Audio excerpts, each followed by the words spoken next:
Aquí ocurrió la peor humillación que vivió México e irónicamente los millones que lo visitan lo desconocen. Un pasado que pocos se atreven a contar de la antigua villa de Guadalupe Hidalgo, que en los 1848, cuando sucedió esto, estaba en la orilla de un lago, en ese entonces lejos de la capital, y que se eligió como sitio para la firma de ese humillante acuerdo. ¿Por qué se escogió este lugar y no otro para la firma de un acuerdo histórico como este?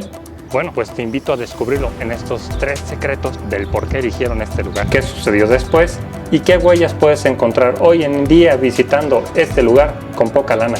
1. Escenarios de una derrota. La ciudad en la que vives cayó ante el enemigo. Santa Anna, presidente, por 10ª ocasión, abandonó la capital con el poco ejército que le quedaba. Obvio, con la ciudad donde vives no es segura. Y la Iglesia Católica sirvió de mediadora para firmar un tratado y dar por finalizada la guerra. 4 meses duró las negociaciones. Y fue así que en la antigua sala de cabildos del santuario de Guadalupe, de ese entonces, se firmó el tratado para ceder los territorios de California, Arizona, Nuevo México, partes de Utah, Colorado, Wyoming y por supuesto la ya perdida desde ese entonces, Texas. Y como cereza del pastel, en esta iglesia de atrás se celebró la misa para por fin dar gracias del fin de esta guerra, o sea, se celebró aquí la misa para dar por terminado y entregado el territorio de México. ¡Ah, qué bonito!, ¿no?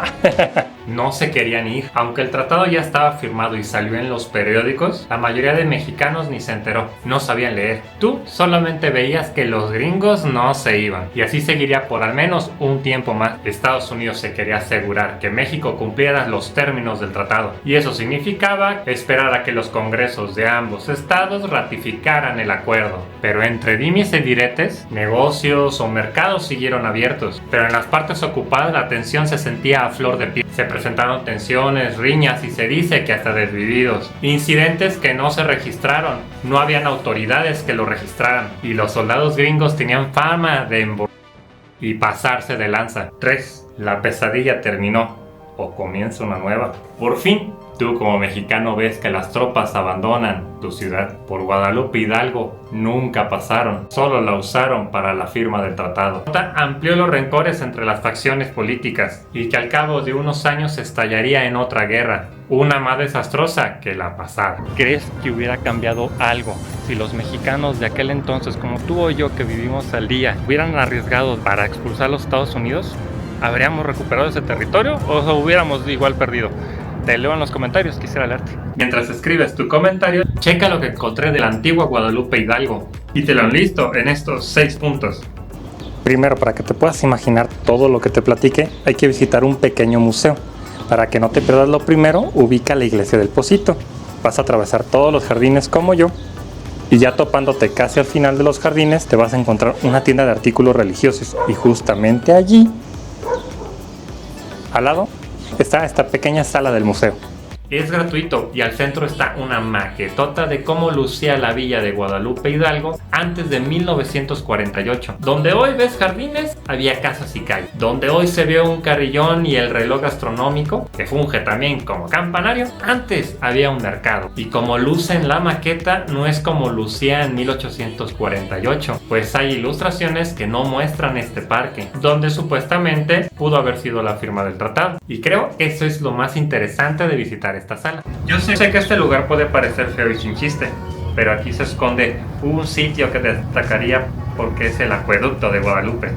Obra importantísima para la gente común en el virreinato. Surtió agua potable desde el manantial de Tenayuca a kilómetros de distancia hasta una fuente a los pies de la actual basílica. Sació la sed de peregrinos y habitantes desde 1750 hasta el siglo XX. Eso a pesar de que la villa estaba en las orillas de un lago. Claro que era salado, el famoso Texcoco. Además, justamente en este mismo espacio están una muestra perfecta del elitismo y el racismo aquí en México, los indios verdes, y muy seguramente los has escuchado en alguna vez en tu vida si visitas aquí en Ciudad de México o inclusive de visita.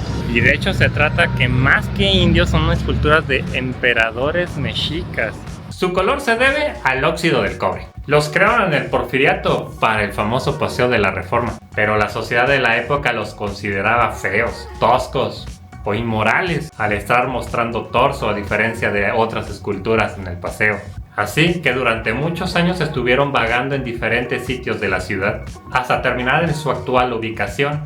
De ahí que si vienes a la villa, pues yo te diría que pases a ver los Indios Verdes y el acueducto de Guadalupe. Quizá no sean súper impresionantes, pero tiene mucha historia y de la identidad de México. Este lugar lo destaco no porque sea sumamente bonito, sino por lo histórico, además que muchos lo ignoran. Y justamente está saliendo aquí del metro. Miren, es la antigua estación del tren de Villa de Guadalupe. Hoy es un museo ferrocarrilero que muestra la antigua ruta de tren que comunicaba Ciudad de México, Guadalupe, Atizapán, hasta casi Villa del Carbón. ¿Y por qué te comparto esto? Bueno, la importancia de los trenes a mí me fascina, pues el tren revolucionó la forma de moverse y de mover las cargas también. Y me gusta imaginar cómo la gente de entonces se maravillaría viviendo una experiencia así. Me parece hasta conmovedor, quizá pensando que así me verían a mí la gente del futuro. Esta avenida tiene algo chido, y es que con un poquito de imaginación ahora sí que puedes viajar unos 600 años atrás, porque este lugar fue construido por los mexicas como parte de un dique que dividía el lago y que encima servía de calzada hacia el templo de la diosa madre. Pero también puedes viajar a otras partes del pasado, como a los 1600, que después de una inundación severa se construyeron unos monumentos con temática del rosario en un estilo barroco y que hoy se conservan muy pocos, pero en este pequeño tramo al menos puedes encontrar 3 consecutivos, y creo que siendo la última es la que está mejor elaborada. Debe ser por algo, ¿no? Las destruidas o perdidas fueron en su mayoría en pro del paso de trenes durante el Porfiriato. Y de hecho todavía se puede ver esa traza curva que llega directamente a donde está la estación de ferrocarril, las que les mostré hace ratito. En todos lados vas a escuchar lo que vas a encontrar en el Cerro del Tepeyac, pero no lo que yo te voy a compartir. Bueno, las 3 cosas que me gustan del Cerro del Tepeyac. Primeramente, a mí me gustan por estas cosas: esa mezcla de lo religioso y el sincretismo que hay entre lo profano. Aquí hay fuentes con cabezas de Quetzalcóatl. ¿Te das una idea? Segundo, lo que a mí me gustó mucho es imaginar cómo se vería la vieja Tenochtitlán Tlatelolco, o bien el Valle de México virreinal, desde el mirador que es hoy este cerro, en las fotografiables escalinatas de la capilla del Cerrito. Y ahora creo que se ve bonito, no imagino lo bello que pudo haberse visto antes, con los cielos claros y nada de smog. Si bien lo más antiguo viene siendo la capilla de indios, la del Pocito es mi favorita. Y lo es por sus formas. No es algo común encontrarlas aquí en México. Fue construida encima de un ojo de agua, que posteriormente se volvió ermita, y luego la reemplazaron por esta edificación en forma ovalada, con 3 cúpulas, sin torreones, pero las campanas las sostienen unas guadanas, y son varias, lo que siento que le da una figura muy estilizada y singular a toda la estructura. Por eso es que esta edificación hace que yo diga ¡wow! Y creía que debía de compartírselos y destacarlo.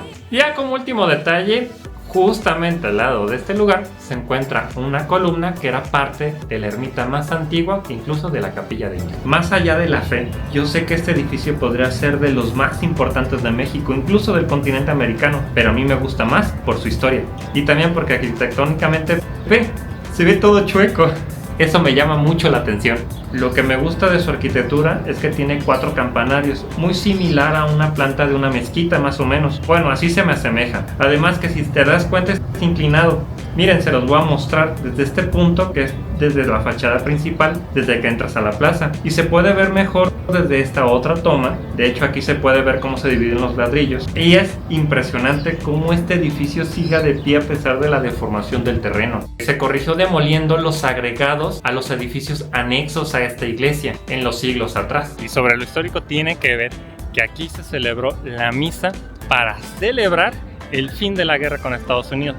Pero ojo, solo fue la misa, aquí no se firmó nada del tratado. La firma del tratado fue en una casa a un costado, posiblemente en este lado de la esquina o en algún lugar en donde ahora está la actual basílica. El caso es de que al menos a mí me parece irónico que este lugar es uno de los más visitados del país, especialmente por feligreses, muchos de ellos pues, obviamente mexicanos, que al mismo tiempo marca uno de los momentos más amargos en la historia de nuestro país. Todo esto contribuyó al cambio de nombre de la ciudad, pasando de Villa Guadalupe Hidalgo a la Gustavo Amadero. y así quizá borrar ese pasado gris. Si te gustó mi video, ya sabes, dale like, compártelo, suscríbete, que todo eso me ayuda un chingo. Siento que me veo muy frentón. Así estoy, ni modo. Yo me echo bonita. Ya si quieres apoyarme de forma económica, lo puedes hacer en cualquiera de estas opciones, con recompensas para ti según lo que busques. Seguro que alguna de estas te va a gustar. Y pues ya que estás aquí, pues ahora sí que te invito a que visites la nueva basílica, porque aunque no seas feligres o religioso, está muy bonito, especialmente este pasadizo. Pues bueno, nos vemos en la siguiente mochiaventura, ya sea dentro o fuera de México. Hasta la próxima.